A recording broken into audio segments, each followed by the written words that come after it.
ये जगत के गुरु समझ में आवत नइखे। कोई के महले ऊपर महला, कोई के बंगला के तैयारी, कोई के झोपड़ी बिन तरसैला। ये जगत के गुरु समझ में आवत नइखे। कोई के झोपड़ी बिन तरसैला। ये जगत के गुरु समझ में आवत नइखे। ये कैसी दुनिया बनैला। ये जगत के गुरु समझ में आवत नइखे। कोई के साड़ी ऊपर साड़ी, कोई के लहंगा के तैयारी, कोई के गुदड़ी बिन तरसैला। ये जगत के गुरु समझ में आवत नइखे।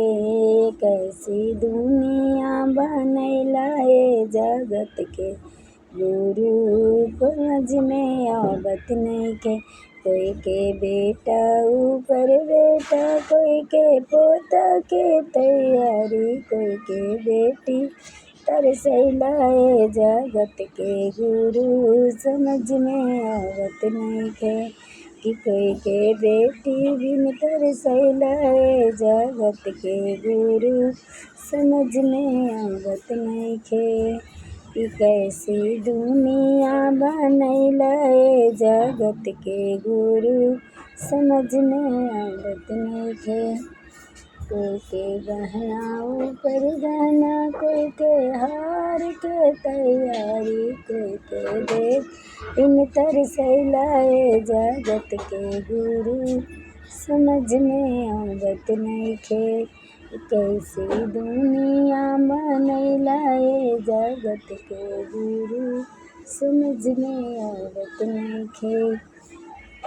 कोई के लड्डू ऊपर लड्डू, कोई के बर्फी के तैयारी, कोई के लड्डू ऊपर लड्डू, कोई के बर्फी के तैयारी, कोई के रोटी बिन तरसैला। ये जगत के गुरु समझ में आवत नइखे। कैसी दुनिया बनैला। ये जगत के गुरु समझ में आवत नइखे। कोई के गाड़ी ऊपर गाड़ी, कोई के हवाई जहाज के तैयारी, कोई के गाड़ी ऊपर गाड़ी, कोई जहाज के तैयारी, कोई के पैदल बिन तरसैला। ये जगत के गुरु समझ में आवत नइखे। कोई के पैदल बिन तरसैला। ये जगत के गुरु समझ में आवत नइखे। ये कैसी दुनिया बनैला। ये जगत के गुरु समझ में आवत नइखे। कैसी दुनिया बनैला। ये जगत के गुरु समझ में आवत नइखे। कैसी दुनिया